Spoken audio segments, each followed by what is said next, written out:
Kita akan berdiskusi, ngobrol pagi ini program kerjasama Elsinta Bandung dengan program studi teknologi pangan ya, Fakultas Teknik Universitas Pasundan Bandung ya. Tentu kalau teknologi pangan ya bicara tentang pangan, tentang makanan ya. Kenapa kami konsen makanannya? Karena makanan adalah salah satu faktor yang menentukan kesehatan. Apa yang masuk ke tubuh kita tuh pasti menentukan ya kesehatannya. Iya. Iyalah pasti. Kalau makannya jelek ya jelek lah hasilnya nanti kesehatannya. Jadi kalau kesehatannya jelek itu jangan-jangan salah satunya karena yang masuk asupannya kurang baik mungkin ya. Tadi saya buka ahli kesehatan, jadi terus didengerin lah itu. Topik kita pagi ini ilmu di balik makanan sehari-hari ya. Apa yang tidak kita sadari tapi dimakan setiap hari. Dan saya mencernanya sejak kemarin tuh ya. Judul ini, apa yang tidak kita sadari tapi kita makan setiap hari. Waduh berat ya. Emang kadang-kadang nggak sadar ya, masuk terus ya. Dua narasumber sudah hadir. Keduanya adalah dosen dan peneliti program studi teknologi pangan, bidang keahlian kimia dan analisis pangan ya dari Unpas. Yang pertama ada senior nih, Insinyur Willy Pranata Wijaya MSI PhD. Assalamualaikum Pak Willy. Waalaikumsalam warahmatullahi wabarakatuh. Terima kasih sudah hadir ya. Terima kasih. Pertama Senang. ke Elsinta. Betul. Alhamdulillah. Senang bisa bertemu Pak Niko. Alhamdulillah. Semuanya. Saya senang ketemu ahli itu senang gitu. Ingin ngorek-ngorek ilmunya. Kemudian juga yang sudah adik kedua kalinya di Elsinta, Ibu Rini Triani SSI MSc PhD. Bu Rini apa kabar? Baik, alhamdulillah. Tambah segar ya? Assalamualaikum. Waalaikumsalam Tambah segar. warahmatullahi Alhamdulillah. Karena makanan juga Karena makanan. berubah ini. Baik, Bu Rini, Pak Willy, kita tidak cuma terdengar audio, tapi juga ada visualnya. Ada live Instagram, kita dada-dada dulu. Nah, gitu. Udah kayak koruptor aja, Be. Dada-dada. Kayak koruptor gitu ya. Tapi kita nggak pakai rompi. Bu Rini langsung gua koruptor. Baik.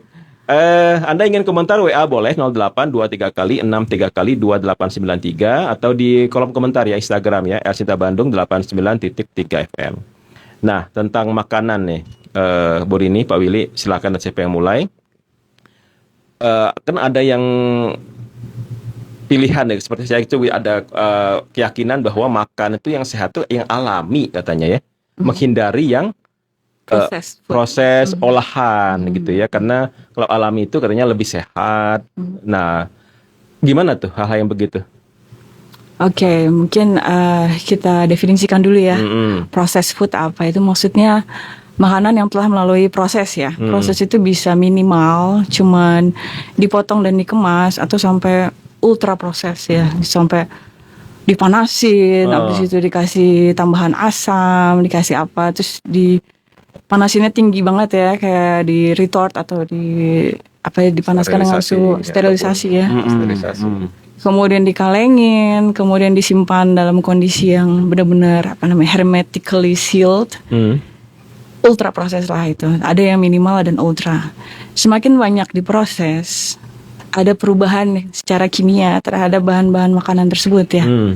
Kalau misalnya kita bicara karbohidrat aja, kena suhu tinggi, dia akan mengalami perubahan ya. Apa yang kena panas tinggi pasti kena perubahan. Dan ada yang namanya reaksi Maillard.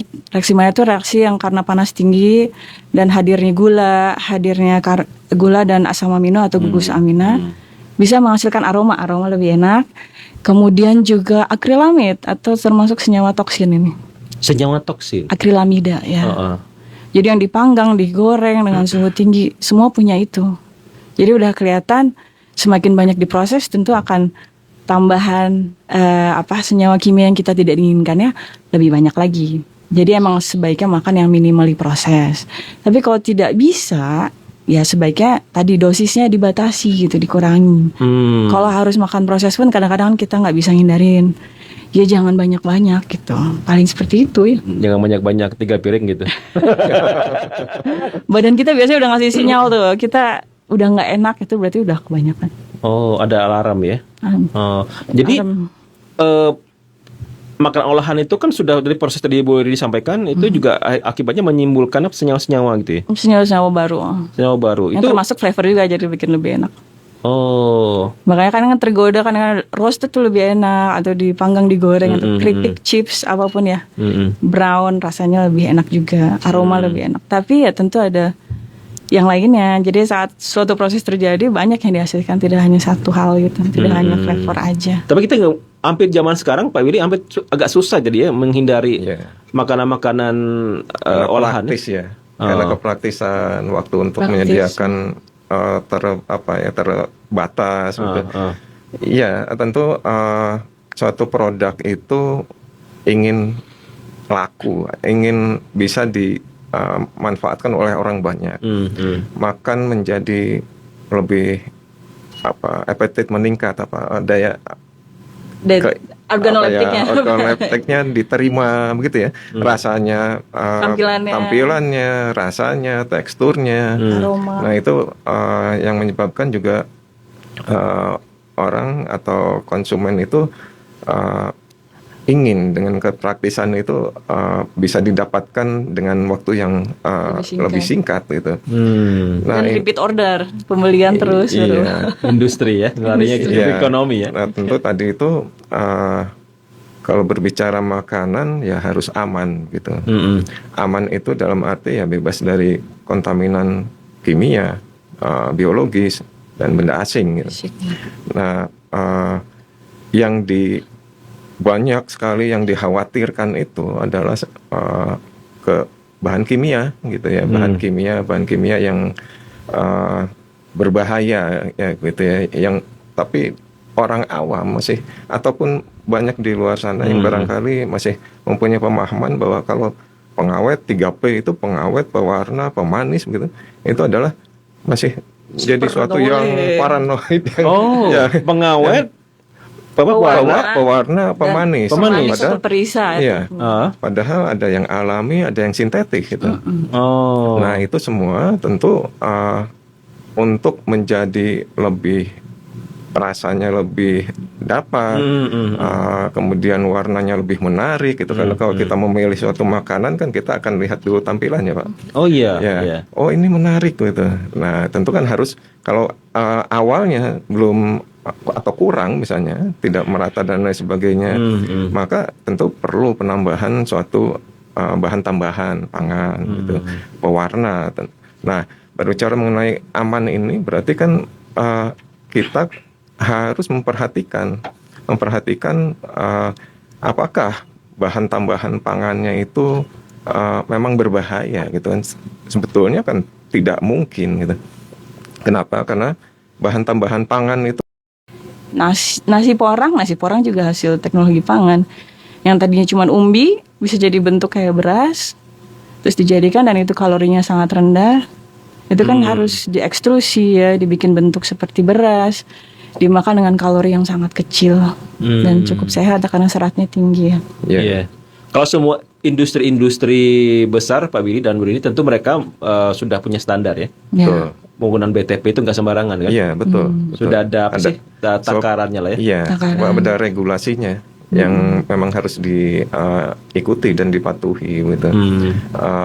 Ada Perka BPOM nomor 11 tahun 2019 tentang bahan tambahan pangan. Nah, di situ sudah dijelaskan betul bahwa bahan tambahan pangan itu ada 27 golongan. Kemudian apa saja yang merupakan tadi misalnya penstabil, kemudian apa yang merupakan yang diizinkan tentunya, ya untuk pemanis, untuk pewarna baik alami baik ataupun sintetis gitu ya. Kemudian untuk penguat rasa dan banyak lagi.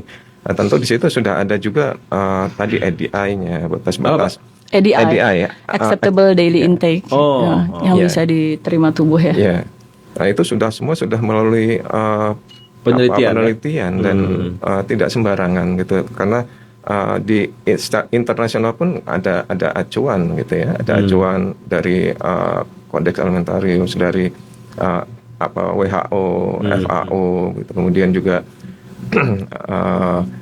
ya artinya ini semua intinya adalah tidak akan atau tidak membuat gitu konsumen itu kemudian menjadi atau bahan yang ditambahkan itu menjadi berbahaya gitu bagi kesehatan gitu. Nah ini apa ya, sudah sebetulnya sepanjang bahan tambahan pangannya adalah diizinkan dan tidak melebihi ambang batasnya, saya kira aman gitu. aman-aman saja. Kalau di industri-industri mungkin yang UMKM, baru ini Pak Willy, Ya. BTP ini juga digunakan juga ini? Ya, iya jelas, Ya. sangat-sangat dipakai karena sama ya, dia juga ingin produknya laku ya. Sekarang kalau produknya fasanya terpisah atau ada endapan ya, jadi nggak laku, nggak ada pembelian ulang kalaupun sempat dibeli. Jadi mau UMKM yang kecil atau yang besar, dua-duanya make dengan skala konsumen yang berbeda kayak gitu. Dan sama-sama diatur ya oleh BPOM lewat. Kalau yang skala kecil masih, UMKM mungkin masih pakai PIRT atau izin industri rumah tangga ya. Izin edarnya. Izin edar. Terus ada juga yang udah lebih besar, UMK itu udah harus pakai nomor BPOM ya atau izin langsung dari BPOM gitu. Iya. Ada beberapa hal yang mungkin yang nggak disadari dalam artian tidak ditulis di ingredient list, tapi ada di situ misalnya seperti ayam goreng misalnya. Ayam goreng kan dari ayam broiler nih ya, dia dapat pakan. Kalau ngelihat dari ingredient pakan itu ada growth promoter. Apa ya. tuh Bu? Atau ya zat yang membuat pertumbuhannya jadi makin cepat. Iya. Pakan. Banyak yang mengira itu hormon. Ya, hormon yang ditaruh di ayam. Kebanyakan enggak karena hormon itu mahal. Ya, akhirnya yang ditaruh adalah antibiotik. Nah, ini nggak disuntik di pakan ya, jadi dimakan. Nah, dimakan sama ayam dan itu selama seumur hidupnya dia makan itu kan. Dan itu ada di dagingnya. Di daging ayamnya antibiotiknya. Dan kalau kita makan, masuk juga antibiotiknya ke tubuh kita. Nah, itu mungkin beberapa hal yang kita nggak selalu sadari gitu. Dan antibiotiknya jeleknya apa? Mikroba baik di usus kita ikut mati. Karena itu. Karena antibiotik yang ada di daging ayam yang kita. Dan itu penting tuh. Mikroba itu yang baiknya ya. Ya, itu salah satu mati. Antibiotik kan bisa bunuh mikroba. Kalau mati mereka salah satu yang ngasilin asam-asam organik, anti tumor. Itu ada jurnal yang ngasilin anti tumor. Berarti setiap manusia punya sel tumor. Nah, kalau nggak ada anti tumornya dia akan berkembang. Makanya prevalensi orang kena tumor sekarang makin banyak. Makin banyak. Gitu. Itu berapa hal yang mungkin saya pengen share karena saya juga penderita tumor.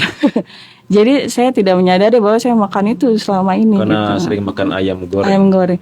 Maksudnya kalau mau ya ada ayam probiotik walaupun harganya sekarang masih tinggi. Ayam kampung yang semua tergantung pakan sih. Kalau pakannya dikasih itu otomatis punya di dagingnya ada. Ya ini juga ya. Atau setelah makan itu kita harus makan probiotik nih. Yogurt, kefir, kombucha. Untuk menetralisir. Untuk nambahin mikroba Nambahin usus. itu. Supaya ada lagi. Iya. Mikroba saking pentingnya bahkan katanya juga mempengaruhi kepribadian kita. Karena ada sinyal yang dikirim ke otak dan lain-lain. Ya ini juga Pak Willy yang masalah ayam ini. Itu juga jadi concern saya di rumah itu saya pribadi. Jadi ke istri itu udah ayam kampung mahal aja. Iya emang. Tahun lah mahal, jarang-jarang aja makannya. Jangan memaksa. Emang agak lebih lihat ya. Harus di presto. Iya lebih keras. Tapi harus lihat jauh ke depan saya bilang ke edukasi ke istri itu ya.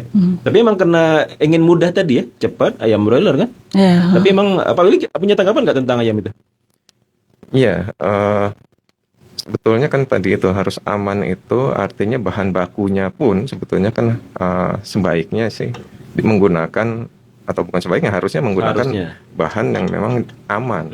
Dalam arti kan residunya tadi itu tidak boleh melebihi gitu ya. Namun semuanya ya kalau untuk industri kan itu sudah pasti ya. Gitu, untuk industri kan itu sudah pasti. Jadi bahan-bahan baku itu punya persyaratan-persyaratan tertentu yang harus dipenuhi gitu, sehingga bahan baku itu menjadi sesuatu yang bisa diolah, yang kemudian harus aman gitu. Nah jadi kalau kita tidak tahu awalnya, maksudnya bukan di industri, kalau tidak tahu sumbernya barangkali ya dibatasi sajalah begitu. Tapi sebaiknya memang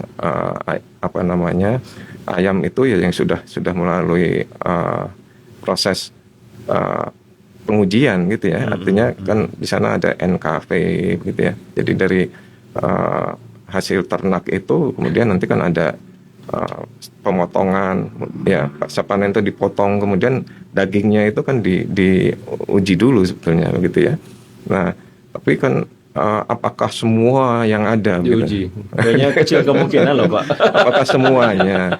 Tapi Tapi saya yakin tidak semuanya, dan saya yakin produsen pun masih punya rasa responsibility lah, tanggung jawab ataupun rasa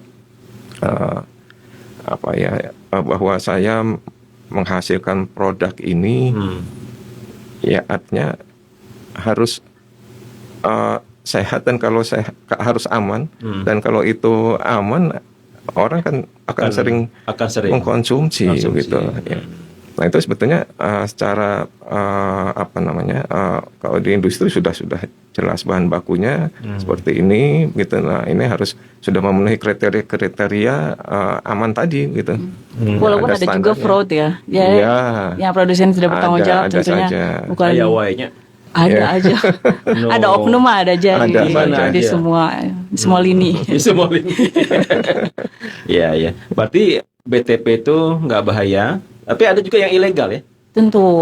Yang sering banyak dipakai juga oleh UMKM. Nggak tahu itu apakah disengaja atau enggak kan? Karena ketidaktahuan atau banyak yang nggak tahu sih. Kalau kita mau positive thinking ya, beranggapan semua manusia baik karena dia nggak tahu. Tapi ada juga yang tahu dan pakai. Pura-pura tidak tahu. Ada yang pura-pura nggak tahu. Misalnya boraks kan nggak banyak yang tahu namanya boraks. Mungkin nama lainnya beleng, pijar ya. gitu ya. Itu buat mayat ya? Buat mayat salah satunya. Betul. Formalin dan boraks. Formalin dan boraks itu untuk pengawet mayat. Jenazah. Dipakai buat bakso. Ya supaya kenyal ya kayak mayat. Jangan-jangan saya juga udah sering mungkin ya makan yang ada itunya ya. Jadi nggak cukup Bismillah ya, Bu Rini ya, Pak Willy ya. Nggak, harus pakai. Ya maksudnya pikiran kita dikasih ya untuk digunakan ya. Berpikir ya, punya akal. Di Al-Quran jelas kan bagi yang berpikir gitu kan. Iya. Dan tadi sudah jelas gitu bahwa di dalam Perka BPOM 011 tahun 2019 pun itu, dan sudah lama sekali memang bukan merupakan bahan tambahan untuk pangan gitu. Jadi tidak bisa disebut juga sebagai BTP sebetulnya. Gitu. Bukan BTP itu ya? Ya, bahan non pangan gitu ya. Bahan kimia berbahaya dan kayak cemaran ya. Masuk boraks, formalin. Iya, tidak boleh karena ada dalam boraks itu ada boron gitu ya. Ada Jadi boron tuh bikin kenyal ya. Jadi kalau misalnya buah leci itu kan cepat rusak keluarnya, cepat jadi coklat. Jadi disemprotin bukan boraks ya. Jadi kayak boron tapi buat di tanamannya supaya dia ngirim boron itu ke kulitnya, jadi integritasnya naik lah. Jadi nggak cepat cracking. Tapi itu nggak masuk ke lecinya. Jadi banyak dipakai untuk membuat sesuatu lebih kuat jalinannya. Tahan lama. Ya, otomatis jadi tahan lama. Bakso jadi lebih kenyal, kerupuk jadi lebih crispy lebih lama dan lain-lain. Atau mie basah kan suka dipakai. Iya, mie basah tuh. Formalin. Tahu formalin banyak ya. Mie basah. Ayam juga kadang ayam segar ya, jadi dikasih biar lebih awet. Saya sejujurnya agak parno ya.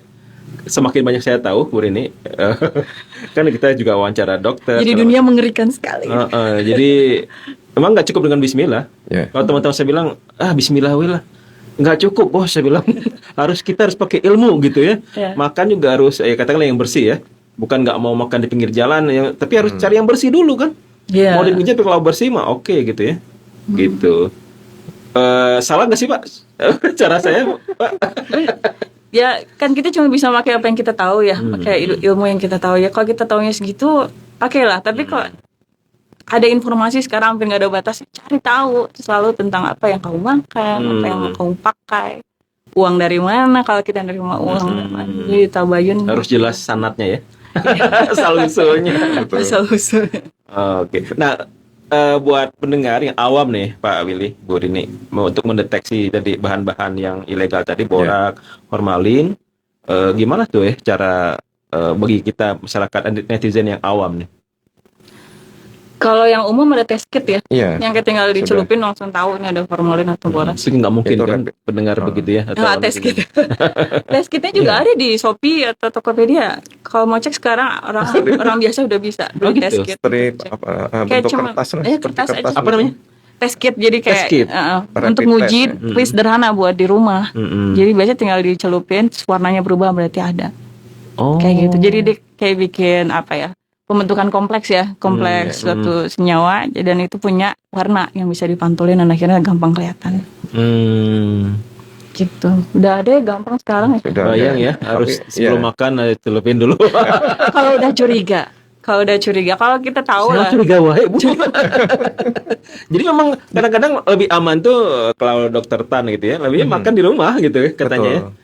Lebih kita tahu sejarahnya kan, bahan-bahannya, bahan dapurnya. Kalau makan di rumah yang masak nggak tahu ya sama aja. Kadang beli Ya, juga. maksudnya kalau kita sendiri kan, Ya kalau kita sendiri yang masak tahu. kita tahu bumbunya teh masih baik, bagus atau enggak.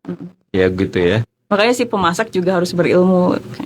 Kalau misalnya yang masak ibu ya ibunya emang harus pinter sih. Kayak gitu harus tahu, harus terus ngupdate dirinya dengan pengetahuan yang baru. Yang nggak harus punya studi level sampai S3 jelas enggak, karena info ada di mana-mana ya. Betul. Iya, iya. Tapi barangkali Pak Niko, apa namanya, untuk memastikan gitu kan tidak bisa metode itu untuk metode cepat saja sebetulnya untuk melihat oh ya ini positif gitu. Tapi untuk memastikan betul tuh harus dikonfirmasi juga biasanya. Kalau misalnya ada satu kasus begitu ya harus dikonfirmasi betul, tidak cukup dengan hanya rapid test gitu. Tapi rapid test itu tujuannya kan untuk kalau kita Cara mau cepat aja itu ya? saja begitu. Jadi kan kalau dikonfirmasi harus ke lab ya, harus ke menggunakan instrumen, bisa spektro, bisa apa namanya pakai kromatografi gitu ya, bisa apa ya, bisa lebih terlihat, lebih spesifik secara kuantitatif, secara kualitatifnya bisa dilihat gitu. Nah kalau bahan kimia yang berbahaya tadi biasanya ya kalau sudah itu positif ya tidak dilanjutkan, sudah positif ada gitu. Nggak peduli berapa banyak tapi Iya. ada gitu. Kan karena dilarang. Dilarang. Gitu ya. Tapi kalau ingin tahu nih berapa banyak konsentrasinya atau kadarnya Kandungannya. gitu ya, kandungannya ya tentu Cek harus ke lab. dikonfirmasi. Sampai ke Karena tidak kuantitatif bisa ya, kuantitatif sampai ada jumlahnya, berapa. ukurannya. Itu tugas Bu Rini dan ini ya. One of Peran analisis Ortaska. pangan. Analisis pangan masuk. Kita juga ada ya analisis pangan dan lab analisis pangan kita juga cukup bagus di Unpas. Bagus atau cukup bagus? Bagus. Sangat bagus kalau saya mau promosi mah ya. Terlalu tahu, aduh cukup bagus katanya. Jadi analisanya tuh nggak sesederhana itu ya tadi ya. Kalau Ya, mau tapi sampai untuk ukurannya ya, ya. kalau sampai ukurannya, kalau sekedar positif negatif bisa pakai tes kita di itu nggak dikasih tahu berapa ppm yang ada di situ, nggak. Itu butuh proses lebih lanjut untuk tahu sampai berapa banyak ada di situ. Oh gitu ya. Tapi kalau boraks kan emang dikit aja nggak boleh, kayak babi tuh dikit aja nggak boleh, nggak ada toleransi kayak gitu. Untuk tipe-tipe yang seperti itu hukumnya. Oh. Ya, mau dalam satuan DNA pun udah nggak boleh kan babi. Apalagi sampai ada ppm-nya. Oh cuma 1 ppm kok aman, bener aja kan babi. Kita nggak mau ngasih orang ini cuma babinya 1 ppm kok, ya Allah gitu ya. Aromanya pun nggak boleh itu. Aromanya ya. Ya karena di aromanya ada DNA babi masuk yang dibawa mikroba yang ada di udara. Oh. Seringnya kayak gitu. Tapi kadang kalau orang jualan sapi di samping orang yang jualan babi ya itu ada masuk transfer Pastilah. DNA-nya. Iyalah. Gitu. Waktu saya di Thailand itu kan emang bagian pasar yang daging yang jual babi itu terpisah ya. Ada tulisan, ada lambang bulan bintang untuk bagian yang halal. Di pasar kita, di pasar baru itu masih gabung kan. Ada babi Bersebelahan. sini, ada sapi. Pasar baru? Ya, pasar baru. Yang bagian pasar pagi yang jual daging. Iya. Kan tempat parkir terus ada muka babi di situ, ada babi, terus ada sapi, ada ayam, masih bareng. Padahal di Thailand aja udah dipisah gitu. Kita yang Di negara Thailand muslim aja. Kita yang mayoritas muslim ya masih seperti itu. kayaknya pemerintah Kota Bandung nih, Om Farhan, tolong deh PS sama Kang Haji Erwin ya. Tolong Pak Farhan. Ya, agak Diperhatikan jauh lah ya, jangan deket. Kalau deket ya aromanya kan masih tercium gitu. If you can smell it, it's there. Formalin tadi, ini juga mungkin saya ingin boleh kritik apa ya? Saya sendiri ya, Jacinta mengkritik ya kenapa masih dipakai oleh UMKM? Harusnya itu kan yang berwenang kan? Kenapa terus bisa dijual bebas begitu? Kan kuncinya di situ ya. Ya. Harusnya kan diatur lah ya, bahwa itu kan bahan-bahan yang berbahaya ya. Tapi masih tidak diperoleh dengan sangat mudah oleh pedagang gitu ya, beli pijar gitu ya. Kalau itu diperketat kan selesai tuh, nggak akan banyak yang make itu.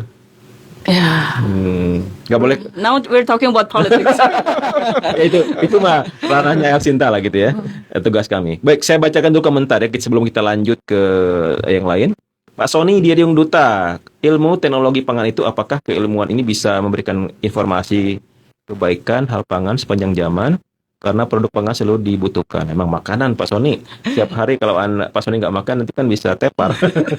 Karena kata Pak Sony masih suka pilih-pilih makanan kemasan, apalagi yang tidak ada informasi. Bagus ya? Oh iya bagus. Harus Bagus pilih-pilih ya Pak Billy. Betul. Karena label itu tujuannya label pangan itu adalah untuk menginformasikan kepada konsumen kandungannya apa, termasuk tadi ada apa saja bahan-bahan ingredientsnya ya, apa saja yang ditambahkan, apa saja yang bahan-bahan yang lainnya yang digunakan, termasuk informasi gizinya gitu, Nah, itu makronutrien betul. Kemudian juga tidak kalah penting juga kan beberapa itu mungkin saja ada yang menyebabkan alergen ya, alergi. Atau mungkin ya yang alergi itu kan tidak semua ada atau mungkin banyak yang tidak tahan dengan misalnya protein dari seafood misalnya atau yang Kacang. mengandung itu dari kacang. Iya. Banyak pencetus alergi, tidak hanya protein saja sebetulnya. Nah, itu harus dituliskan, biasanya dituliskan dalam dengan board, dengan Cetakan cetak tebal. tebal gitu. Oh gitu ya? Ya, kalau alergi, sehingga alergen ya harus nanti ditulis di bawahnya. Nah, itu harus gitu. Artinya informasi itu ya agar konsumen itu tahu. Jadi kan kalau kita tahu bahwa kita alergi itu ya Kita hindari. jangan. bisa melindungi diri sendiri Iya. konsumen. Preventif. Tapi lah memang ya. sering lewatnya ya konsumen ya, termasuk saya juga ya. Itulah yang sebetulnya kita harus menjadi konsumen yang cerdas. Nah, Jadi kalau artinya produsennya baca. nggak nulis tuh ingredient, berarti kan shady nih. Ya, ada yang disembunyikan atau dia belum melalui tahapan kesananya ya. Dan itu ya kurang bertanggung jawab ya, kalau udah mau jual kan harus informasinya itu harus lengkap. Seperti itu ya. Betul. Iya. Jadi sebetulnya label itu sangat-sangat penting dan informatif sekali. Dan di sana juga kalau dalam kemasan berarti sudah ada izin edarnya, baik itu ya dari BPOM misalnya. Kemudian ada logo halalnya juga gitu. Dan kemudian juga kita tahu keperluan kita. Oh, saya perlu protein yang lebih tinggi misalnya. Kita bisa milah-milah. Artinya mana ini dari sekian ini yang memang saya perlukan untuk proteinnya lebih besar misalnya, untuk mencukupi protein dalam tubuh kita, atau kita misalnya Atau buat anak kita. Iya. Kalau saya milih nugget Iya. buat anak, cari yang dagingnya lebih banyak. Misalnya 50% lebih banyak mengandung daging gitu dibanding yang produk sebelahnya, atau yang pasti pilih itu, karena masukin protein ke anak tuh PR banget kalau buat saya. Oh. Iya, buat anak jangan coba-coba ya. Iya, anak pertumbuhan otak. Coba-coba buat anak. Tulang semua tergantung asupan makanan. Oh, iya. Jadi pendengar netizen, saya juga saya pribadi nih ya, juga ngajak netizen ya untuk mungkin lebih care lagi, baca komposisi ya di produk itu. Misalnya susu tuh ada katanya memang yang dominan air isinya ya, susunya sedikit gitu ya, lebihnya creamer gitu kan. Jadi itu kan bukan bikin sehat kadang-kadang ya. ya Kita nggak dapat yang diinginkan gitu dengan minum susu gitu kan. Kalau ada beberapa merek lah ya, ini 100% dari susu, ada yang 74% susu segar, terus tambahin whey, tambahin apa, itu ada di ingredient. Makanya silakan dibaca, itu ada tertulis di sana. Kalau di Merek yang semuanya terkenal yang saya nggak akan kalau di ikan nggak ada kan, bagus semua ya ikan. di iklan. Oh, iklannya, iklan minum susu gitu ya. Iya. Tapi itu tadi lah, makanya sebaiknya kita sebagai konsumen pun harus mulai lah kita berkecerdas. Kita perlu. Belum terlambat ya Pak Willy ya. Belum Tidak terlambat, ada istilah kata terlambat. Jadi artinya kan makan itu untuk sehat kan gitu. Jadi kalau kita untuk survive juga. Iya. Mesti bisa nak. Kan kita sendiri yang ingin sehat. Dari makanan tentunya kita harus memilih makanan. Jadi makan itu untuk menjadi sehat itu kan harus makanannya yang aman, yang berimbang ya. Gizinya berimbang juga gitu. Artinya misalnya tadi mie instan, saya kira makan mie instan gizinya kurang gitu untuk tidak cukup. Jadi artinya harus ditambah lah gitu. Kebutuhan sel Dengan tubuh kita. proteinnya mungkin dari telur atau mungkin dari yang lainnya, seratnya mungkin dari sayur gitu ya. Jadi proteinnya ada, karena karbohidrat ya, mie itu lebih banyak karbohidratnya. Bumbu lemaknya mungkin ada dari bumbu, tapi kan barangkali bumbu dan dari minyak karena digoreng minyaknya, ya. Nah, yang lain-lainnya itu ya tambahkan gitu, agar keperluan atau keseimbangan nutrien itu menjadi, atau gizi yang seimbang itu ya kita dapatkan gitu. Atau misalnya kita tahu habis makan gorengan lah, mie instan termasuk gorengan ya karena dia digoreng minyak. Itu kita tahu ada akrilamida. Jadi counter kalau ini adalah prooksidan atau yang bantu oksidasi dalam tubuh kita harus makan yang, antioksidan gitu ya. Itu harus tahu ya. Harus tahu. Makanya apa yang kita makan. Antioksidan kan buah-buah segar, sayur, semua terutama itu. Jadi ya, kalau kita tahu cara counternya ya seharusnya kita bisa menyelamatkan diri kita gitu dari sakit yang kalau banyak radikal bebas atau tadi itu lemak-lemak yang tidak baik bagi tubuh gitu ya, artinya ya kita imbangi lah gitu, kalau sedapat mungkin lah kita imbangi. Sate makan acarnya gitu, jangan satenya doang karena itu butuh sayur. Kalau saya makan acarnya aja. Bagus. Makan acarnya. Jadi kalau di kita kan udah mie sanguan deh. Tambahin batagor. Karbohidrat semua ya. Karbohidrat. Dijamin besok naik beratnya. Kalorinya sangat tinggi tapi karbohidrat saja. Tapi memang gitu. enak Pak Willy. Iya. Ya. Enaknya cuma berapa detik kan di sini. Habis itu yang nanggung. Saya kan pernah ada di masa hampir tiap hari makan mie instan kan. Iya. Ya, tapi akhirnya sadar sendiri karena gaul-gaul sama orang-orang seperti ini Pak Willy ini Bukan tidak boleh, artinya bukan tidak boleh, boleh-boleh saja. Dan ini merusak industri mie ya, boleh gitu. Aman-aman saja sebetulnya, hanya saja ya itu dibatasi, kita harus jangan tahu. terlalu banyak lah gitu ya, artinya jangan terlalu sering ya, 7 kali seminggu ya. Dan di counter sama buah segar gitu terus. Nah itu karena nggak di counter. Ya kalau sekarang saya tiap hari harus masuk buah. Iya benar. Kalau nggak buah murah aja. Pas gajian baru yang nggak mahal gitu. Gitu boleh ya? Sama saya juga gitu. Strateginya gitu ya Pak. Iya. Antioksidan yang cukup besar juga itu pada buah-buahan yang berwarna. Biasanya. Berwarna. Contohnya yang merah. Buah naga. Jelas. Buah naga. Kemudian jeruk. Nah, jambu sebetulnya. Jambu nggak kelihatan berwarna ya, tapi jambu biji itu vitamin C-nya lebih tinggi dari jeruk. Sampai tiap hari tuh. Nah, murah juga. Nanas, jambu biji enak banget nah. Ubi ungu misalnya kan ya. Kalau buah bit tuh Pak Willy. Bit bagus banget. Umbi. Zat besinya bagus, antioksidan dari antosianinnya bagus. Saya baru sadar 2 tahun terakhir tuh buah bit. Jadi rutin konsumsi tiap hari. Bagus ya. Yang berwarna ya. Iya. Berwarna bagus. Iya. Umumnya ada di sana gitu. Warna alami ya. Alami. Kalau ada yang cerah warna. Ya itu penting. Jadi buah-buah itu penting tuh. Jadi usahakan sih tiap hari ada masuk buah ya.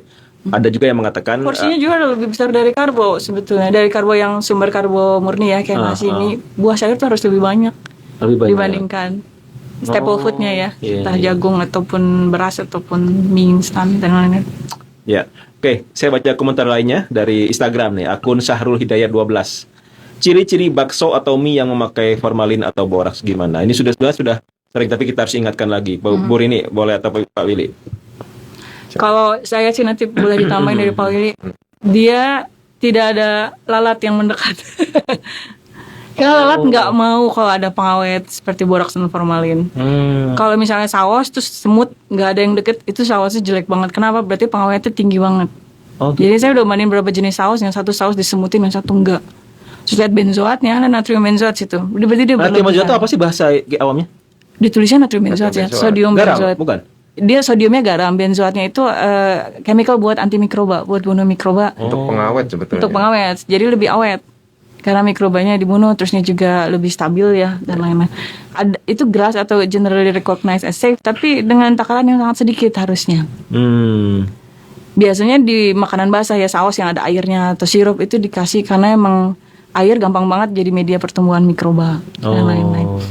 Terus tadi yang nggak dilalatin, terus dalam 1 harian dia ditaruh di suhu ruangan masih nggak apa-apa.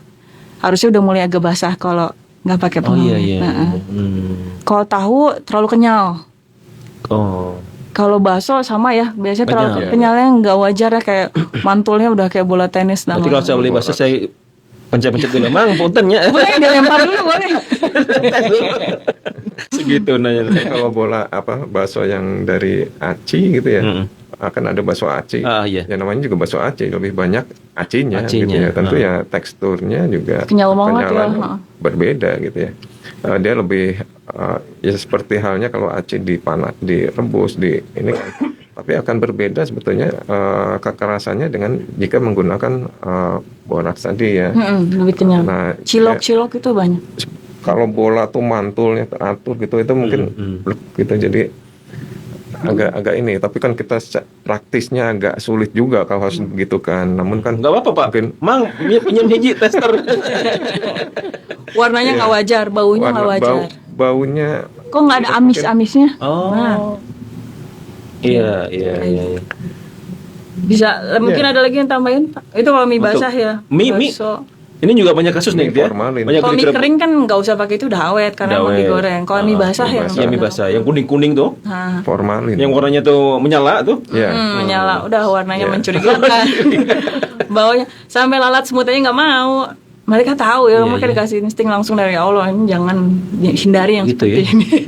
Luar Sampai biasa. pun semut pun seranggapan nggak ini ya, nggak suka ya. Dia Betul. tahu. Karena kan kalau lalat tuh baunya ya, Iya, artinya akan hinggap itu pada bau-bau yang khas gitu ya. Iya. Nah, serangga yang lain pun juga begitu, sehingga tidak punya namanya feromon, seperti feromon gitu ya, hormon-hormon yang memang secara alami dia punya. Nah, itu saya kira itu yang paling mudah ya untuk ini. Tapi kalau di pasar kan waktu jualannya sebentar ya. Oh, nungguin Ya, ada di semutnya. teksturnya itu Bawa barangkali ya. semut ini semut. Temuan.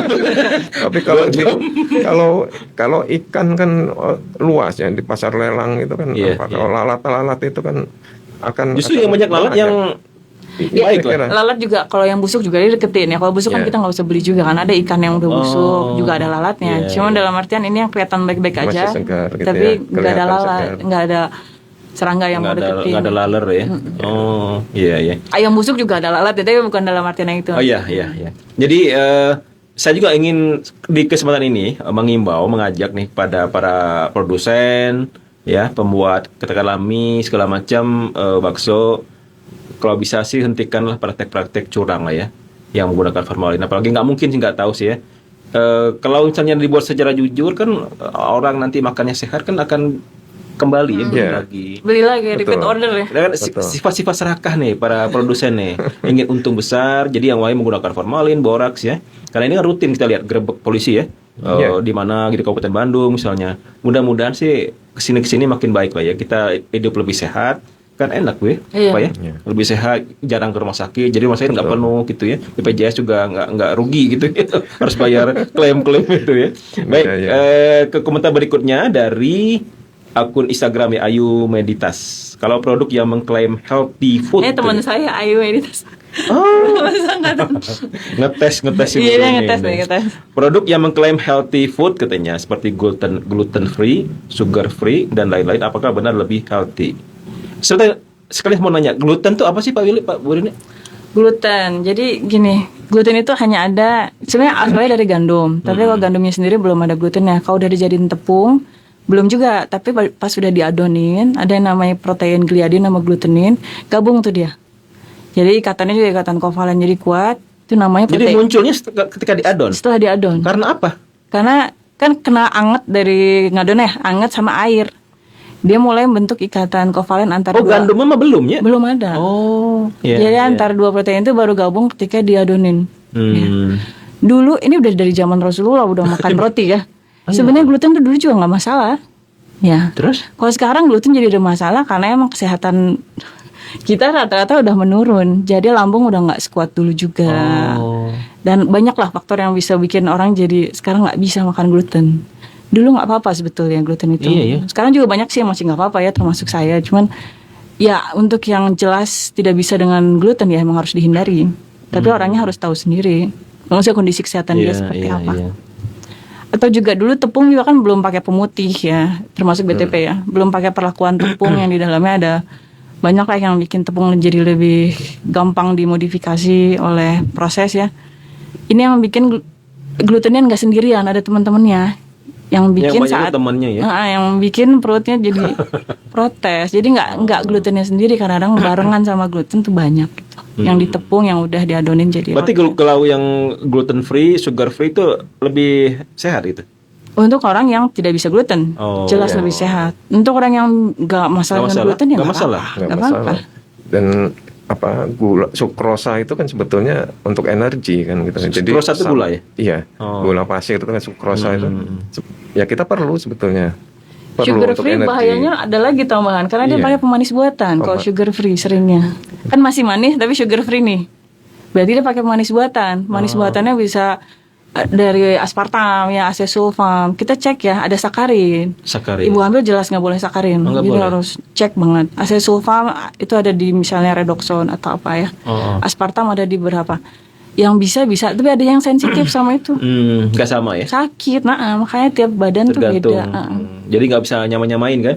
Si itu nggak apa-apa, nggak beda lah bos. Ya, karena tadi itu ya alergi itu, alergen itu penyebab alergi. Alergi itu berkaitan dengan imun. Yang namanya imun kan tidak tidak semuanya sama dalam setiap manusia. Artinya kondisi imunitasnya akan berbeda-beda. Mungkin saya makan ikan asin, oke, nggak apa-apa, Iya, nggak masalah gitu. Makan peda misalnya, nggak apa-apa, enak peda gitu.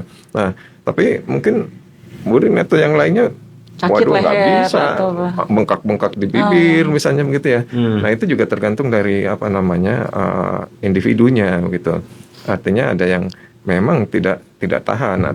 Ikan asin seringnya ini ya Pak, yang orang nggak kuat tuh bukan alergen tapi nitrit dan nitrat yang dipakai kadang-kadang barengan untuk ngawetin ikan asin Iya, ya. ada ikan-ikan tertentu juga yang dia memang yang alergi. histaminnya Histaminnya tinggi. Yang Histamin itu terbentuk. apa? Histamin itu aminabiogenik sebetulnya yang Senyawa. penyebab alergi, Senyawa yang alergi. dihasilkan ketika ikan itu mengalami hidrolisis ya atau dipecah ya. Iya, setelah mati itu ikan ada proses postmortem, kemudian itu Kerusakan di ya kalau sudah mati itu terurai gitu ya, ada yang terurai. Nah, saat bersamaan histamin dihasilkan. asam amino yang tadinya asam amino itu kemudian karena Pecah. reaksi kimia gitu dekarboksilasi, kemudian dia menghasilkan aminobiogenik dari histidin jadi histamin. Nah, histamin itu yang menyebabkan alergi salah satunya. Gitu. Salah satunya. Makanya kalau misalnya alergi, dulu paling sering minum CTM gitu. CTM. Ya, Antihistamin. CTM antihistamin. gitu, Oh, iya. antihistamin. Artinya menekan histaminnya gitu ya. Jadi Tapi memang ada yang nggak bisa nitratnya di ikan asin buat curing ikan ya. curing. Karena ikan awetnya harusnya nggak seawet gitu kan. Nah dibikin awet selain pakai garam juga pakai nitrat. Ini yang bikin kadang-kadang sakit di leher ya, yang nggak bisa. Itu juga bikin. Kerongkongan. Oh. Ada kasus juga kan nenek yang lanjut usia, dia cuma bisa makan ikan asin, dia tinggal di pesisir setiap hari makan. Akhirnya dia punya kanker di sini. Oh. Karena terus-terusan dipapar Tiap ya hari. oleh nitrat yang dari ikan asin. Makan ikan asin bener sih bikin tensi naik. Garamnya terutama. Garam ya, Garam. natrium. Saya jadi banyak bercerita tentang diri saya sendiri. Ya. Dulu mah paling seneng tuh ikan Enak asin. sih, emang enak. Ya, berarti sehat kalau enak ikan asin, maksudnya tumis kangkung gitu ya, bisa berpiring-piring tuh. Nambah terus Nasi jadinya. itu lebih. Oh. Nah, bener gak sih kalau ikan asin itu kan garam bisa naikin tensi? Ya, natriumnya itu. Sodium Garam- itu, natriumnya garamnya itu, tinggi. sodiumnya. Oh. Jadi- Jadi yang punya hipertensi hindari ya. Kan darah jadi lebih kental, otomatis mompanya lebih susah, tekanan naik gitulah. Seperti itu. Ya, natriumnya itu yang menyebabkan hipertensi tadi gitu ya, salah satunya ya. Sebab garam ya itu tadi sebetulnya kalau semuanya mengikuti Aturan. dosisnya Dosis. gitu ya. Saya kira oke-oke saja. Sesuatu yang berlebih dan melebihi pasti ada. Karena kita dampaknya. susah nahan lidah sih. Iya. Menurut saya susah nahan, mengendalikan susah Pak. Mengendalikan Iya. susah. Apa Iya. keripik-keripik tuh ya? Kan tuh Keripik, chips. Kadang satu buka tuh nggak selesai kok nggak habis ya. Terus aja. Garamnya tinggi banget kalau habis satu kemasan Ini kan. keripik gitu ya bahaya. Di situ kan ada takaran saji tuh. Takaran saji harusnya cuman misalnya 150 gram di situ. Nah tuh, saya nggak hafal berapa gram satu kantong itu. Nah paling nggak harusnya sepertiganya, nah itu dihabisin semuanya. Habisin semua. Kan kacau. Oh. Nah itu ada di situ, cuman nggak semua konsumen tahu takaran Ya, saji itu harus informasi sepenting itu. gizi itu ya yang harus Dan dimakan dibaca juga. berkali berhari-hari ya. Jadi wajar ya ketika penyakit-penyakit itu muncul ya. Muncul. Dan natrium Dihajar itu, terus. iya, natrium itu kan bukan dari hanya satu sumber, Oh hampir iya, semuanya benar. Punya. asin gitu ya. Itu kan Penyumbang semua. Semuanya penyumbang memang juga. jadinya gitu. banyak banget. Sedangkan tubuh kita hanya 2000 mg gitu yang memerlukan natrium itu sehari. Jadi Ya, kalau masih muda mungkin masih kuat ya Bu Rini ya. Kalau sudah mulai tua-tua dikit mulai tuh Iya. banyak keluhan. Banyak organ udah aus. Kok ke saya Bu Rini? Saya juga kok sering ngomongin diri saya. Oh, tadi tuh akun Sarul Hidayat itu ternyata dosen mahasiswanya Bu Rini dan Pak. Oh ya, Arul ya. Katanya terima kasih Bapak Ibu dosen terbaik. Waduh. Makasih Arul. Nanti nilainya A deh. Lulus lah itu udah alumni. Aduh, Alumni. nggak perlu nilai lagi ya. Baik, kita jeda dulu. Oh ya, terima kasih juga dosen Unpas juga Bu Ina Sidi ya. Ibu Ina ya, ini juga ikut menyimak. Banyak penggemarnya ya. Bu Ina sama- kolega kita. Mungkin juga pernah ngisi juga ya? Pernah, Pernah ya, oke. pernah. Ya. Baik, kita jeda dulu ya, Pak Willy. Baik. Silakan tehnya pakai gula nggak tadi? Saya sih enggak. Air putih ya. Baik, kita akan kembali setelah selingan berikut ini. El Shinta Bandung News and Talk. Aduh tak, tinggal hitungan minggu, istri mau lahiran. Biaya rumah sakit dan perlengkapan bayi belum terkumpul semua. Tenang Don, gak usah panik. Ada solusinya dari pengalaman aku sendiri. Hehehe. Ajukan pinjaman dana tunai di IMVI aja. Invi, aman nggak? Soalnya nggak mau ambil resiko. Apalagi di saat kayak gini. Aman dong. IMVI sudah berizin dan diawasi langsung sama OJK. Kredibel dan prosesnya juga cepat dan mudah. Cukup pakai BPKB kendaraan, nanti kamu bisa dapat pencairan sampai 85% dari nilai kendaraan. Bunganya gede nggak? Ringan kok Don, mulai dari 0,7% per bulan aja. Udah, langsung ajukan di IMVI aja. Wah, bener juga ya. Jadi bisa fokus siapin kebutuhan lahiran. Thank you ya, Tak.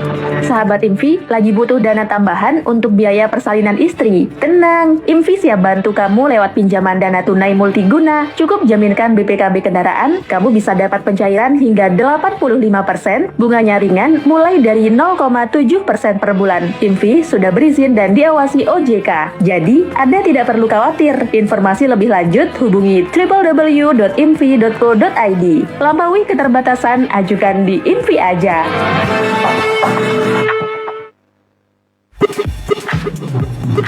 Kamu lagi cari-cari perlengkapan rumah seperti peralatan makan, dekorasi rumah yang estetik, atau alat bersih-bersih dengan harga yang ramah di kantong? Nah, pas banget nih, lagi ada promo murah di IKEA. Diskon hingga 50% untuk lebih dari 100 produk pilihan. Coba bayangin ya, beli piring di IKEA cuman Rp9.900 aja, dengan kualitas yang nggak perlu diragukan lagi karena produk IKEA selalu dirancang untuk tahan lama, fungsional, dan estetik tentunya. Yuk ke IKEA terdekat sekarang, jangan lewatkan promo murah di IKEA. Jelajahi promo lengkapnya di ikea.co.id atau follow Instagram @ikea_id. Buruan sebelum kehabisan ya, dan temukan inspirasi dan solusi rumah tangga kamu.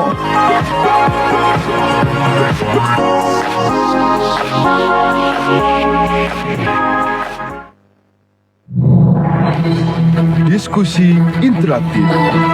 Dengar diskusi interaktif pada malam ini pukul 23 Mas, hingga... udah malam nih. Pulang yuk. Besok gue ada kuliah pagi nih. Nanti aja Ron, gue mau lanjut dengerin diskusi interaktif di El Sinta. Topiknya malam ini lagi seru nih. Gue mau ikutan interaktif nanti. Kenapa dengerinnya nggak di tempat kos aja? Nah itu, ini gue mau ikutan ngomong dan diskusi juga. Tapi gue gak enak, takut mengganggu tetangga kos yang udah tidur. Maklum, acara diskusinya kan malam Ron. Lagian kalau mereka denger, nanti gue disangka sok-sokan jadi aktivis lagi. Ya ampun, kenapa nggak dari sekarang aja ikut diskusinya? Caranya gampang kok. Kalau kita sudah tahu topiknya, tinggal rekam suara pendapat atau tanggapan kita pada fitur voice note di ponsel. Lalu kirim melalui WA di 0811 806543. Nanti suara kita akan diperdengarkan saat diskusi interaktif berlangsung untuk ditanggapi oleh narasumber. Wah, enak tuh kalau kayak gitu. Jadi gue gak perlu ganggu teman satu kos lagi nih buat dengerin dan interaktif dalam program diskusi interaktif di El Sinta. Tinggal dengerin di kamar kos pakai earphone nanti. Thanks ya infonya Ron. Gak usah terima kasih Bas, cukup bayar nasi goreng dan jus jeruk gue ini aja ya. Bokis ente.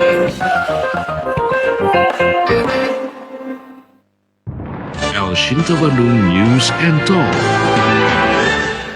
Terima kasih pendengar, Anda masih menyimak El Sinta Bandung News and Talk edisi pagi. Kami masih bersama dengan dua dosen dari program studi Teknologi Pangan Fakultas Teknik Universitas Pasundan, Insinyur Willy Pranata Wijaya MSI PSD.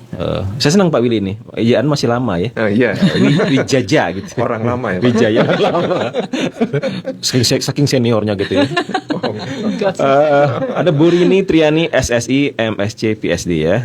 Kami masih bicara tentang ilmu di balik makanan sehari-hari, apa yang tidak kita sehari tapi dimakan setiap hari ya. Menarik sekali karena ini ada keseharian kita dan makanan itu sangat menentukan kesehatan ya, apalagi yang usia-usianya sudah lolita ya. Bu Rini belum kayaknya. Lolita. Lolos 50 tahun. Kayaknya Pak Willy mah sudah ya. Saya juga sudah Bu Willy. Tapi seperti 30 ya. Sisanya. Ya Allah, sisanya. Baik, terima kasih yang sudah nonton di Instagram. Tadi ada dosen Unpas juga, Ibu Ina Sidi, kemudian Kang Sarul Hidayat. Saya pikir Sarul Gunawan, Sarul Hidayat. Kemudian juga ada akun Nursari_QDesih ya. Ini Teman pengajian saya. Saya ngiklanin semalam, Pak. Oh, iklan. Terima kasih ya Bu Rini sudah beriklan. Katanya buah berwarna merah apakah berat untuk ginjal? Oke. Silakan. Boleh Pak Willy atau saya, silakan. Dua-duanya boleh. Silakan. Buah warna merahnya apa nih? Kalau misalnya buah naga, antosianin ya yang bikin merahnya, sebenarnya nggak seberat itu juga buat ginjal. Nggak tahu dapat info dari mana apa buah merah jadi berat buat ginjal. Yang berat buat ginjal banyak selain warna merah, itu mungkin the least concern ya untuk ginjal. Banyak sekali yang berat buat ginjal. Mungkin salah satunya ya termasuk gula garam ya, yang sangat berat buat ginjal. Gula garam? Iya, dua-duanya. The white devil katanya. Oh gitu ya. Itu lebih berat buat ginjal. Jadi ya kalau merah misalnya terlalu banyak, nanti kan pipisnya suka merah atau apa. Itu kan cara tubuh buat ngurangin Sama makan buah kadarnya. bit juga Merah pasti kan. Kadang bingung, wah berdarah gitu. Iya. Ya kan kita butuhnya sekian ya kayak dikeluarin. Ya ginjal yang kerja buat nyaring itu. Sebenarnya apa berat atau enggak relatif ya, karena warna itu ukurannya kecil. Ukuran senyawa warna itu kecil dibandingkan gula garam yang ya dosisnya juga lebih banyak juga dalam tubuh seperti itu. Pigmen ya, kita bicara pigmen itu kecil sekali. Pak Willy menambahkan? Sama saya kira Pak Iya. Niko itu. Jadi dan faktor lainnya barangkali ya yang paling mungkin tidak hanya apa ya, kalau dalam tidak hanya buah mungkin yang dikonsumsi gitu ya. Hanya saja barangkali makan buah kemudian berbarengan dengan yang lain. Tapi sebetulnya seperti buah naga tadi disebutkan itu ya, kandungannya kan relatif tidak memberatkan seharusnya gitu ya. Artinya vitamin, mineral dan antioksidannya juga cukup baik gitu ya. Vitamin C-nya juga bisa sebagai antioksidan. Saya kira tidak menyebabkan berat kerja ginjal gitu ya. Dan secara alami tubuh kita juga begitu, seperti vitamin yang larut air gitu kan, dia akan dikeluarkan kalau berlebih ya oleh ginjal sepanjang ginjalnya masih fungsinya masih bagus gitu. Tapi kalau vitamin yang larut lemak nggak bisa dikeluarin, dia akan larut ditimbun. lemak gimana? Kan ada vitamin A, D, E, dan K, itu vitamin larut lemak. Itu nggak bisa dikeluarin oleh ginjal, dia akan nimbun di bagian lemak karena dia larut lemak. Vitamin larut lain vitamin C dan seluruh keluarga kelompok B ya. Itu bahaya tuh. Yang mana? Lemaknya yang nggak bisa keluarin tuh. Jadi gini ya, jadi emang ada dosisnya ya. Kalau berlebihan emang lebih toksik kalau vitamin yang larut lemak karena masih di tubuh kita. Vitamin A ada toksisitasnya. Kalau berlebihan sama juga ada masalah, rambut jadi rontok dan lain-lain. Vitamin D dibutuhinnya cukup banyak, jadi dia relatif aman ya. Kadang seringnya kita defisit vitamin D karena kurang berjemur. Mostly ya. Kalau vitamin A ya itu harus hati-hati. Lebih baik kita ngambil dari provitamin A. Beta karoten dari wortel atau apapun yang berwarna tuh banyak provitamin A-nya. Wortel. Dan itu tubuh yang menentukan diubah jadi vitamin A atau enggak sesuai kebutuhan. Nah, yang sisanya dibuang. Gitu. Kalau kita konsumsi vitamin A-nya, nah itu disimpan, diakumulasi dalam jaringan lemak. Nah, itu yang someday gonna make problems gitu. Itu baiknya ya provitamin A itu ya. Baik, itu jelas ya. Semoga jelas. Bu Nursari. Kalau nggak puas nanti nanya lagi ke Bu Ya, Rini ya. bisa jalur Japri ya. WA. Iya, baik. Tadi kembali ke saya nanya dikit nih. Ini pribadi sih, mudah-mudahan juga bisa mewakili pendengar dan netizen. Saya juga sekarang Pak Willy, Bu Rini memilih minuman itu tidak menyentuh lagi yang kemasan juga saya. Oh, alhamdulillah. Jadi saya air putih. Kemasan juga banyak yang bagus ya. Itu saya tanyakan. Saya sekarang lebih milih air putih, paling top air kelapa. Paling top. Jadi ketemu air kelapa itu sudah sangat indah buat saya. Air kelapa tuh ya, nggak pakai apa-apa tuh. Kalau dijual kelapa tuh original, ada kayak nggak pakai susu, nggak pakai ini. Nah, yang kemasan tuh gimana? Minuman-minuman kemasannya juga gimana dari segi kesehatan? Kalau air putih kan juga dalam kemasan. Maksudnya yang gimana nih? Ya, ini air putih lah. Selain air putih misalnya minuman-minuman itu teh gelas atau apa gitu ya. Kotak-kotak gitu. Semua tergantung apa dalamnya. Ya ingredientnya gimana. Nah itu yang harus dicek. Kan ada juga yang air kelapa juga dalam kemasan kan isinya air kelapa. Itu kemasan. Jadi banyak ini bagian industri pangan kita ya, banyak juga minuman yang sehat dan dalam kemasan ya. Tapi juga tentunya banyak yang saya bisa bilang pribadi kurang sehat karena ingredient yang tadi. Misalnya saya nggak butuh gula sebanyak ini, kayak gitu. Lagi gula ya? Nah, terutama gula sih karena dia nantinya kan kalau berlebihan jadi diabetes dan itu induk segala penyakit. Diabetes itu bisa macam-macam lah. GGL itu ya? Iya. Kata dokter IGD juga ini induk penyakitnya diabetes. Jadi gitu kalau bisa jangan sampai ke arah gitu. Jadi gula ya kalau bisa dihindari, yang pertama pasti gula. Too much gula dan mungkin juga pemanis buatan juga saya hindari karena dampaknya juga nggak bagus. Kurang bagus buat saya terutama. Jadi barangkali begini, semuanya tergantung kebutuhan, tidak berlebihan, kemudian juga ya tadi itu pintar-pintar. Artinya semua kalau industri tentu sudah ada rule tertentu yang memang harus dipatuhi. Semuanya tentu sudah difikirkan untuk itu semua. Ada bahan tambahan pangan harus jelas gitu ya, dan itu kan untuk mendapatkan izin edar, artinya kan sudah diuji gitu ya.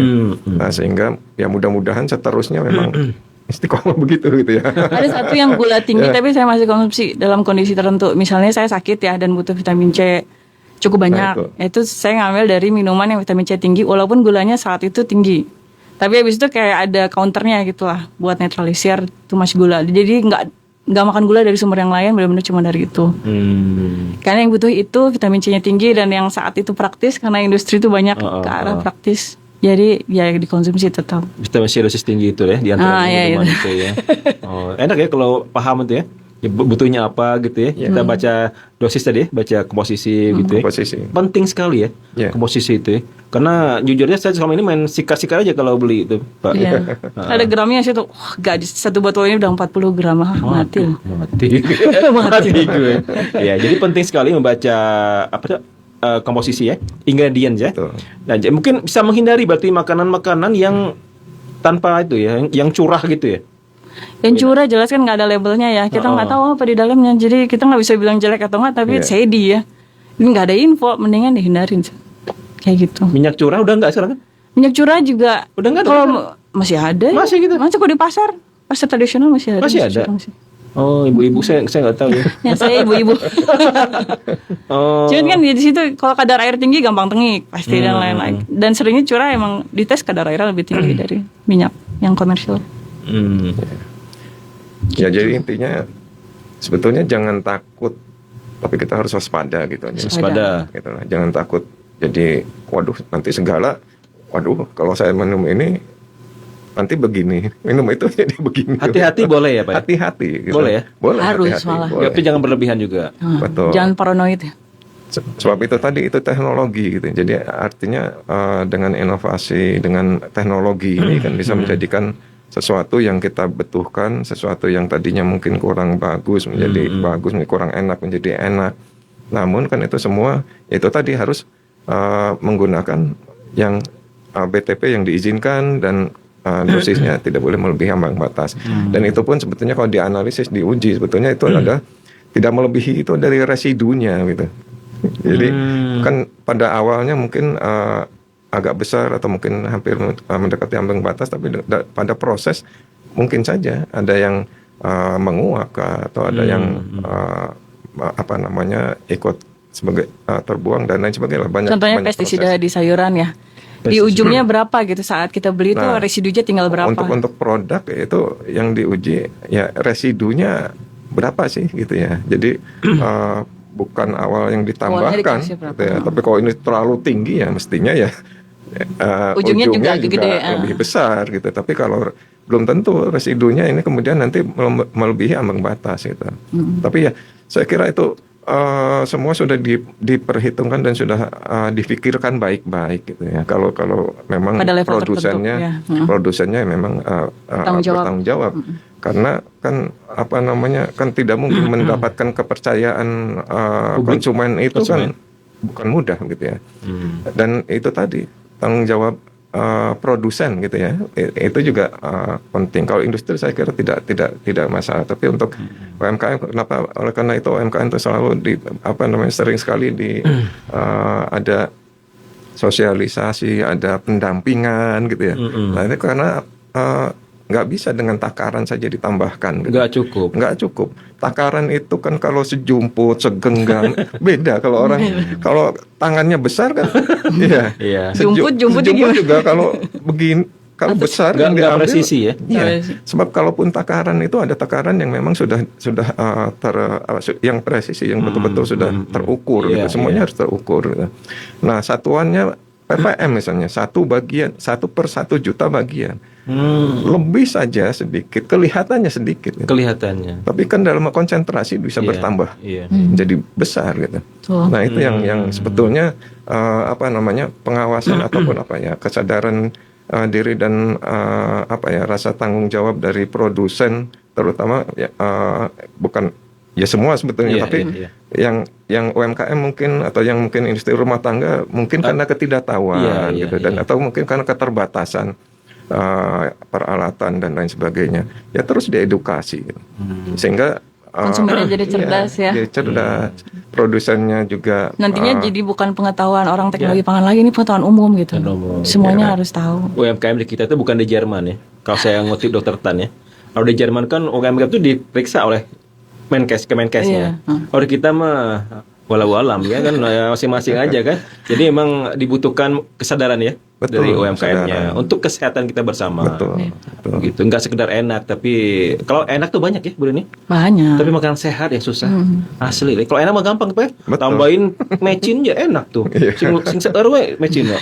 Wah, enak ya, mantap gitu ya. Tapi kesehatannya kalau tadi tentang produk pertanian ya, sayur gitu kan pestisida ya. Zaman sekarang susah menghindari pestisida itu ya. Kalau udah punya label organik jelas nggak ada. Cuman harganya lebih tinggi. Organik kan pestisida nggak boleh, GMO atau genetic modified nggak boleh lebih mahal, bisa sampai 2 kali lipat. Cuman kalau sekarang udah cara, misalnya buat ada pestisida di tomat itu tuh kita bisa cuci dulu. Cucinya pakai yang khusus bisa ngilangin pestisida. Misalnya ada sabunnya? Ada cairan sabun yang bisa netralisir pestisida. Ada, mau sebut merek nggak? Sebut aja, biar enak aja.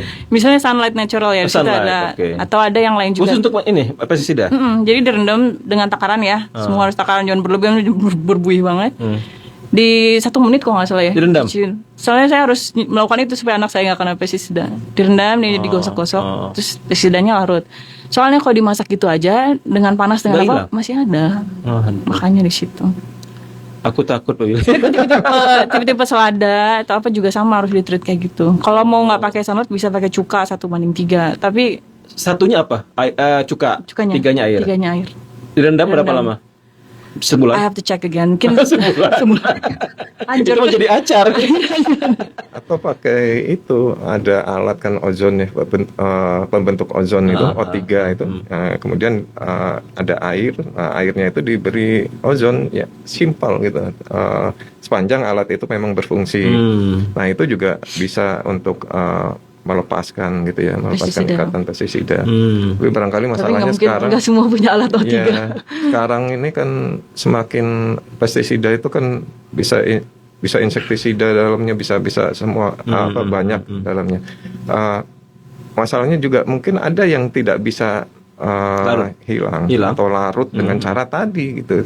Tergantung spesiesnya ya, maksudnya tipe chemicalnya apa. Ya, nah itu yang tapi khawatir. Oleh karena itu memang diuji gitu ada. Kalau memang itu kemudian nanti menjadi bahan baku dan lain sebagainya itu biasanya diuji berapa sih pestisidanya gitu ya, residu pestisida. Tapi ada juga pestisida alami ya yang ada yang pakai mikroba. Jadi difermentasi dari air urin kambing atau urin sapi, difermentasi terus disemprotin. Itu pestisida juga koid. Maksudnya pest ya, hama juga koid. Cuman ya itu sebetulnya pestisida Tapi alami. belum marak dipakai. Di Lembang juga ada yang udah pakai alami. Udah. Itu juga mahal nggak maksudnya hasilnya? organik ya kok gitu. Hasil pertaniannya normal, maksudnya harganya Harganya ya lebih relatif sama. Relatif sama. Oh, nggak bau ini aroma pipis kambing. Udah nggak. Biasanya bahkan dari cairannya setelah difermentasi udah nggak ada baunya juga. Oh gitu ya. Baik. Ini ada komentar dari Instagram. Ini teman saya juga, mahasiswanya Bu Rini sama Pak Willy ya. Putri Nitya. Oke, halo Putri. Berkaitan dengan fraud katanya. Di Produk Indonesia, seperti apa yang perlu diperhatikan mengingat masih banyak produk yang dijual di pasaran tanpa informasi dan kemasan. You don't have to buy it, ya nggak usah dibeli kalau nggak ada dibeli. informasi ya. Tapi kelihatannya enak gitu, nggak usah ya? Ya kan kalau milih cowok atau milih pasangan juga gitu, kalau nggak ada informasi ya. Berat pendengar.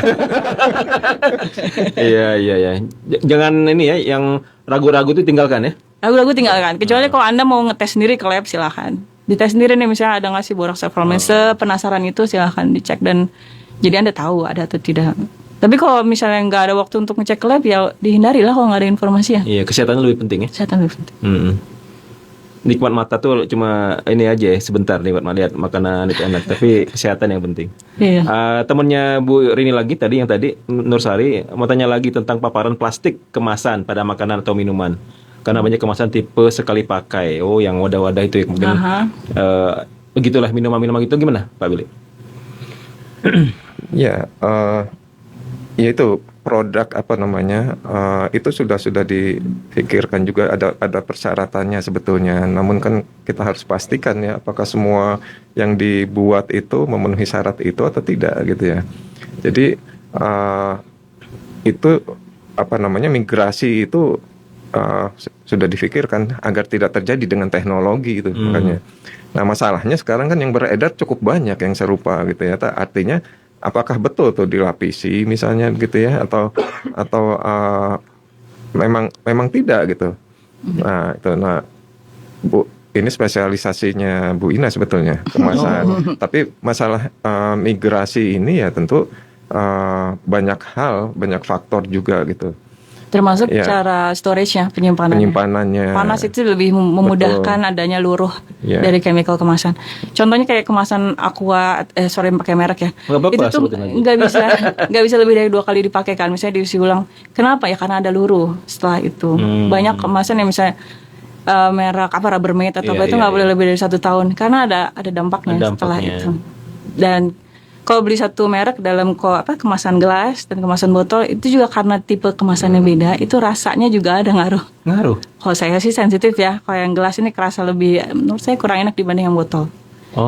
Ya dari kemasan juga karena yang berbeda. Beberapa tipe yang tentunya lebih somehow harganya lebih murah ya.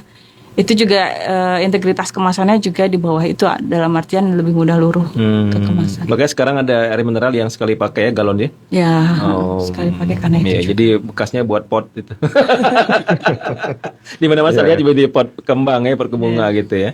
Baik, sudah 1 jam lebih. Saya ingin ini ringan sedikit ya dengan Pak Willy. Pak Willy sudah tahun berapa Pak di Unpas Pak?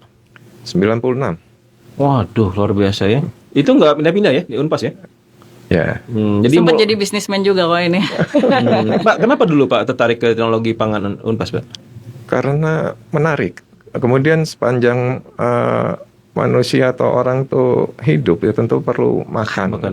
Teknologinya, banyak sekali gitu. Tantangannya menarik sekali. Banyak yang ya bisa dibuat ilmunya bagus gitu ya, terkait dengan kesehatan gitu.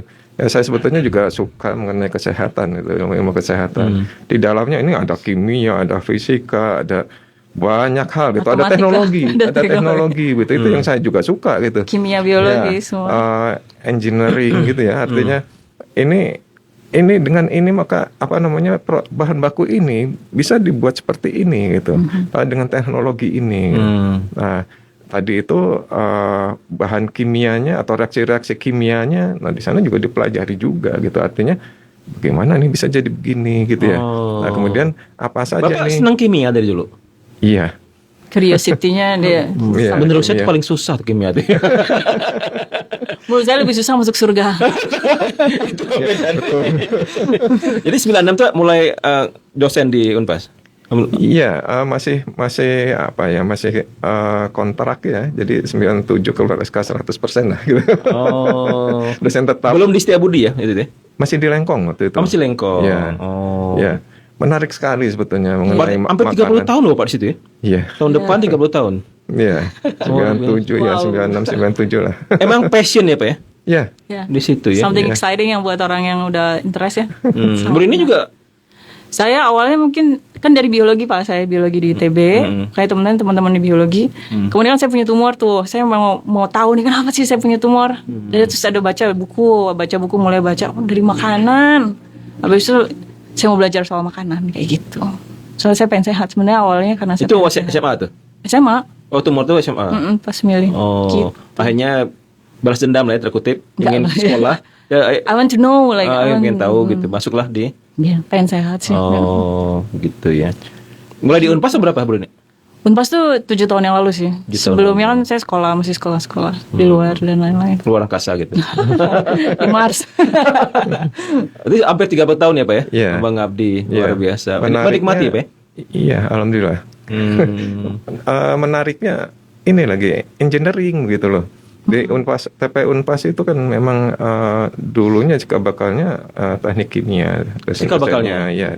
Sehingga proses ini gitu dengan teknologi ini, wah suka sekali gitu. Artinya, berarti kalau ini karakteristiknya begini, ini sesuainya begini. Nanti kalau kita mau buat ini, maka harus begini. Sehingga sampai saya harus atau kami harus mampu juga merancang suatu industri itu, pabrik, kelayakannya juga bagaimana. Kayak Nah, itu holistik kan- ya, semuanya Iya, kayak jadi dibahas gitu di teknologi pangan. wah, Sampai menyenangkan. wirausahanya juga ada ya, ekonomi tekniknya ada. Iya, semua ya. Semuanya. Pak, berarti hampir 30 tahun ini perkembangan ilmu itu luar biasa ya? Bapak merasakan sekali ya? berkembang Perkembangannya cepat. ya? Iya. Cepat. Beda dengan 30 tahun lalu ya? Ketika Bapak masih... Ya karena itu mah kita yang harus betul-betul effort. Untuk bisa follow terus ya. Karena fasilitasnya kan dulu kan belum ada Iya, internet, artinya tidak seperti sekarang kan segala sesuatunya jauh lebih mudah untuk kita mendapatkan suatu informasi, mendapatkan suatu sumber yang bisa dipertanggungjawabkan itu relatif lebih mudah. Kalau dulu kan keterbatasan, saya harus ke LIPI, ke Jakarta dan ke perpustakaan nasional gitu. Nanti kalau belum ada kita harus nunggu. Dulu begitu ya? Iya. Gitu. Kalau sekarang mah Nyari tinggal buku klik ya? pakai katalog ya, Iya. katalog mana. Sekarang tinggal klik? Sekarang klik aja Sekarang semua. ya Sambil rebahan juga bisa ya? bisa. Bisa ya? Bisa gitu. Tapi ya itu sedapat mungkin sih kita mengambil referensi yang dapat dipertanggungjawabkan gitu. Ya, sudah direview Iya, ya. sudah direview Oleh di ahli. jurnal yang bereputasi atau iya Kalau sekarang Bapak masih ngajar? masih. Bu Rini pasti ya? Masih. Masih. Oh, Tentu. gitu ya. Mungkin yang kita nikmati sebagai dosen ngajarnya ya, mostly kalau saya sih. Iya. Pak, jadi lulusan teknologi pangan Unpas itu bisa pilihan ya mau jadi bisnismen, bisa Iya, jadi pegawai wirausaha, negeri, jadi betul. akademisi seperti Akademisi. itu pilihan ya. Pilihan. Nikmat ya jadi dosen deh, Bu Rini. Kalau saya sih menikmati ya so far ini. Oh. Jadi ya selain waktunya bisa diatur sendiri ya, bukan les waktu kerjanya tapi bisa lebih banyak kita atur. Terus varian kerjanya banyak, nggak hanya ngajar kan, ada neliti harus. Berarti Ibu ngajar TPM. juga, neliti juga. Neliti juga, terus juga harus community service ya. Itu waktunya TPM. gimana sih nelitinya? Nelitinya ya semuanya sumber iringan ya, ngajar juga harus sambil neliti juga ya, waktunya harus dibagi. Oh, tapi nggak sehari itu nggak full ngajar kan? Nggak boleh ngajar, masih ada bimbing kan, ngebimbing banyak banget, nguji mahasiswa dan lain-lain. Gitu. Perlu diuji juga ya mahasiswa ya? Nah, Pak Willy dan Bu Willy itu kan bidang keahliannya kimia dan analisis pangan. Jadi ada ini ya, tadi kalau Bu Ina itu apa sih? Kemasan. Wina kemasan. Kalau Pak Willy sama ini Pajaka, engineering ya, teknikan. berapa banyak bidang sih keahliannya itu? Kelompok keahliannya ada 4 ya. Jadi kimia, engineering, kemudian mikrobiologi, kemudian satu lagi gizi ya. Satu lagi ya. Pokoknya ada 4 dan itu ada sub bidangnya lagi. Ada sub lagi. Ada sub bidangnya. Mikro ya. Di misalnya fermentasi khusus itu bagian mikroba, tapi juga sekaligus bagian processing karena di situ ada bagaimana memproses hasil fermentasi dan lain-lain. Kayak gitu. Hampir di semua yang punya jurusan teknologi pangan biasanya 4. Itu keahlian itu milih ya? Sesuai passionnya. Oh gitu. Pengennya mendalami apa? Oh begitu, minatnya di mana? Jadi Bu Willy, Bu Willy Willy ada di rumah. dan Pak Rini, Pak Willy dan Bu Rini apa lebih kemana nih kalian kimia dan analisis pangannya apa nih? Lebih bisa jelasin nggak? Kimia, saya ngajar kimia pangan ya. All the stuff happening behind the food lah, apa yang terjadi di balik makanan, terus apa yang terjadi kalau diproses dan dampaknya apa. Juga analisis, dan juga saya lebih spesifikin lagi ke teknologi flavor. Barusan ngeluarin buku juga. Teknologi flavor. Lebih ke perisa alami sintetik atau identik alami. Bahasa Indonesia itu apa? Bumbu ya? Rasa itu termasuk rasa dan aroma ya. Jadi di sini jadi semua yang terkait sini sama ini hidung dan mulut dan lidah ya. Spesifik sekali ya. Iya, tapi bagi saya saat ini lagi sangat menariknya. Iya, keren tuh. Kalau Pak Willy? Saya Hampir saja Bu Rini tadi. Pak Rini. Gimana Pak Willy? ya ke pengolahan pengolahan pangan gitu ya. Kemudian ini Pak sedang concern ke gelatin, kolagen gitu ya. Artinya sudah lama sebetulnya. Sudah lama dan tentu di situ ada analisis dan juga keamanan pangan tadi terutama gitu ya. Saya concern juga pada food safety. Nah, ikan tuh kan luar biasa gitu ya. Jadi artinya bagaimana ikan dari satu ekor ikan ini dia zero waste gitu. Sehingga kulitnya bisa semua yang terbuang dimanfaatkan. Tulangnya bisa dimanfaatkan. Tulangnya bisa juga. Bisa. Tulangnya dimanfaatkan, kulitnya dimanfaatkan, bahkan sisiknya pun juga bisa dimanfaatkan gitu. Menarik sekali dan kegunaannya banyak sekali diaplikasikan pada produk-produk pangan. Penyedap rasa juga bisa ya. Glutamat itu bisa diambil dari ikan juga. Dari bagian mana? Dari seluruh tubuhnya tuh gurih ya, jadi ada asam glutamat dari asam amino kan, dia asam amino itu asam amino bagian. Nggak ada yang terbuang berarti? Nggak ada yang terbuang. Ya, kecuali memang sirip gitu ya, kepala barangkali masih. Ya itu pun sudah bisa dimanfaatkan untuk pakan. Dosanya agak terbuang sih dosa. Tapi yang punya nilai jual tinggi itu sebetulnya kan tadi kolagen itu. Kolagen dari ikan. Kolagen nih, itu manfaatnya untuk macam-macam ya. Karena kolagen tuh misalnya jaringan ikat di tubuh kita juga banyak kolagen dari semua makhluk hidup ada, dari ikan ada tentunya. Kalau secara umum industri kalau di luar negeri pakai kolagen yang murahnya itu dari babi. Nah, kalau kita punya dari alternatif dari ikan, ini jadinya halal. Ataupun dari sapi. Sapi kan sebenarnya tergantung ya, sapi itu pas diambil kulitnya kan harus disembelih dulu. Itu sembelihnya halal atau enggak. Ya itu mempengaruhi gelatinnya halal atau enggak. Pengaruh ya? Oh iya. Kalau ikan mau disembelih kayak gimana itu masih halal. Bisa sembelih ikan mah. Maksudnya mati gimana pun. Berarti makan ikan tuh bagus ya. Iya. Berarti nggak salah kalau saya suka ikan ya. Harus minimal 3 kali seminggu makan ikan. Tiap hari boleh nggak? Boleh kan minimal. Boleh, tergantung ini ya kemampuan. Iya. Kalau makan ikan tuh ambil nggak bersisa ya Pak? Iya, enak ya. Sampai tuntas ya Pak. Saya kucing melongo. Jadi nggak bagi-bagi itu kucingnya. Baik, itu pendengar Pak Willy dan Bu Rini ya. Jadi Pak, teknologi pangan tuh buat mungkin lulusan SMA masih sangat prospek ya? Sangat bagus. Selama dunia ini masih ada ya makanan, Pak? ya. Makanan nggak akan ini ya? Iya.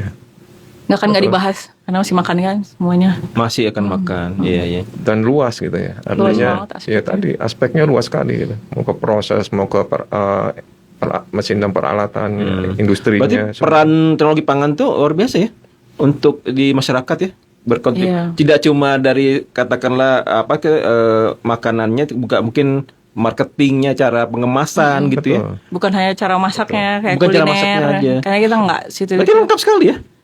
Insya Allah sih. Tapi kita ngebahas elektronika nggak, itu bagian teknik elektronika.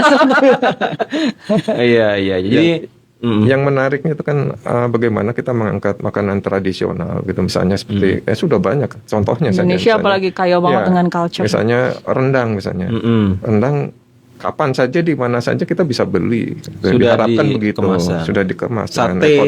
Sate, nasi goreng kan gitu ya.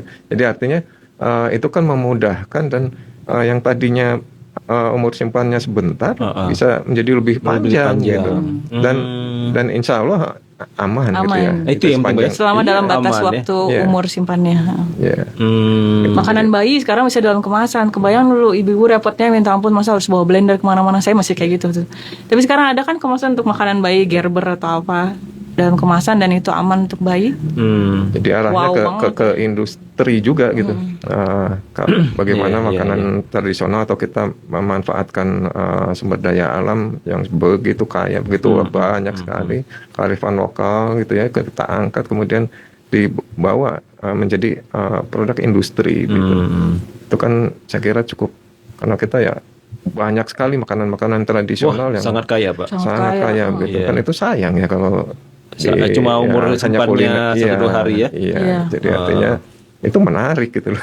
Yang pernah dibahas ini sate, saya waktu itu sate, apalagi ya, rendang, apa ya.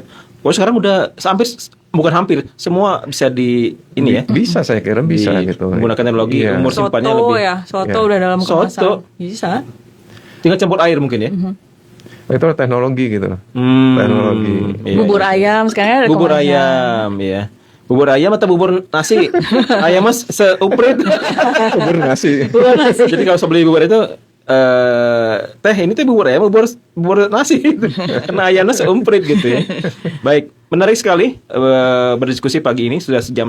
Pak Willy, terima kasih ya. Terima kasih. Sudah ngobrol-ngobrol, insya Allah manfaat. Bu Rini, terima kasih. Terima kasih Pak Niko. Sehat selalu ya. Bapak juga. Insya Allah. Dengar, sampai di sini diskusi kita. Kita jumpa kembali bulan depan bersama Teknologi Pangan Unpas ya. Anda ingin bertanya, konsultasi juga boleh langsung ya. Boleh. Unpas. Sangat boleh. Setiabudi nomor 193. Saya nggak hafal ya. 193. Ya, kalau dari bawah tuh sebelah kiri, mendengar. Nanti ada tulisan Unpas ya. Sebelum Geger Kalong Girang. Gitu ya. Betul. Belum dong. Setelah Geger Kalong Hilir. Betul, Pak. Baik, sampai di sini perjumpaan kita. Terima kasih atas perhatian Anda. Assalamualaikum warahmatullahi wabarakatuh. Waalaikumsalam.